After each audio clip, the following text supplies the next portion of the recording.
283 itu bukan angka statistik, itu adalah warga kita yang bulan lalu sehat, yang bulan lalu bisa berkegiatan.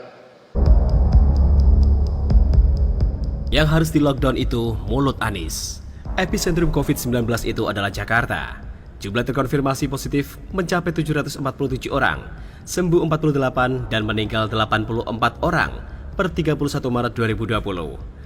Pada saat yang sama, DKI pula yang pertama keluar-keluar kalau kasus COVID-19 di Indonesia sudah ratusan sejak akhir Februari lalu. Mereka juga mengklaim sudah mengantisipasi sejak awal, mengklaim juga sudah melakukan simulasi. Harusnya mereka sudah lebih siap daripada daerah lain. Tetapi semua itu hanyalah di depan media. Di balik itu, kebijakan Anies amburadul dan terkesan membangkang dari kebijakan pusat. Kebijakannya bukan membuat penyebaran COVID-19 terhenti, malah memperparah dengan membatasi transportasi umum. Itu loh yang katanya efek kejut. Sebelumnya pun, DKI Jakarta bukan mencari solusi bagaimana warganya mendapatkan masker, malah ikut jualan masker sesuai harga penimbun masker, Rp300.000 per pak. Belum berhenti sampai di situ, Anies pun berencana mengkarantina Jakarta. Artinya, menutup DKI sepenuhnya. Ya, maksudnya lockdown. Pada saat yang sama, dia hanya mengeluarkan anggaran seupil.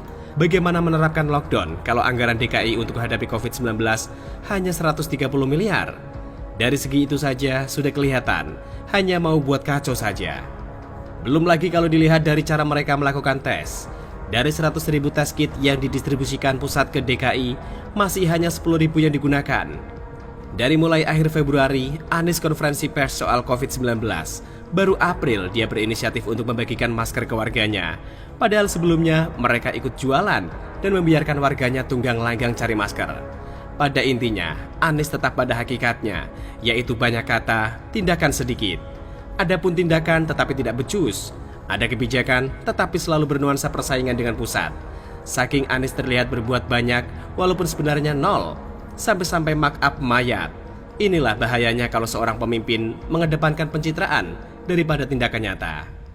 Maka sebenarnya untuk menghentikan laju bacot Anies yang dikarantina itu bukan DKI seluruhnya, tetapi mulut Anies perlu dikarantina total biar tidak selalu mengeluarkan bacotan yang tampaknya manis tapi bau amis. Mirisnya, kelakuan Anies ini di-backup oleh oknum-oknum oposisi kacangan. Mereka menggambarkan Anies sebagai pemimpin yang seharusnya diikuti pusat. Bagi mereka ini, pokoknya yang benar itu Anies, yang lain itu salah. Mereka mempermasalahkan kenapa hanya Anies yang diserang, sementara pemimpin daerah lain tidak. Mereka lupa kalau DKI itu ibu kota, pusat pemerintahan dan pusat bisnis yang sudah pasti mendapatkan sorotan dari mana-mana. Bupati Tegal dengan lantang menyatakan menutup sebagian daerahnya demi mencegah penyebaran COVID-19. Tetapi dia memang melakukan dengan sungguh-sungguh dan dia sendiri punya alasan yang masuk akal. Itu pun dia tidak tampak mau menentang pusat, tetapi menerjemahkan perintah pusat sesuai dengan kondisi daerahnya. Sementara DKI mau mendikte pusat. Jabar, Jatim, Jateng, dan bahkan Papua pun melakukan sesuatu dengan perhitungan dan perencanaan yang matang. Tidak ujuk-ujuk mengkarantina wilayah tanpa ada perhitungan. Perhitungan dan pertimbangan dulu, barulah kemudian mengambil tindakan. Kalau di DKI, diisukan dulu, minim perhitungan dan persiapan, barulah kemudian diralat dan dibatalkan kalau tidak sesuai dengan harapan. Banyak yang mengira bahwa mengkritik Anies itu karena kebencian. Tidak sama sekali. Semata-mata demi kebaikan bersama. Apalagi kalau diperhatikan, kritik kepada Anies itu didasarkan pada fakta, atau lebih tepatnya tanggapan atas kelakuan dan mulut Anies. Tidak ada pengkritik Anies menggunakan hoax untuk menyerangnya. Tidak pula menggunakan isu untuk mencitrakan Anies agar tampak positif. Contohnya, kebijakan pembatasan transportasi umum beberapa waktu lalu. Tidak ada yang nyinyir.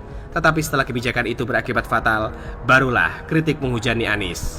Kritik kepada Anies itu tidak sama dengan kritik kepada Jokowi atau pemerintah pusat. Kritik kepada Jokowi dan jajarannya lebih banyak didasarkan pada kebencian dan balas dendam.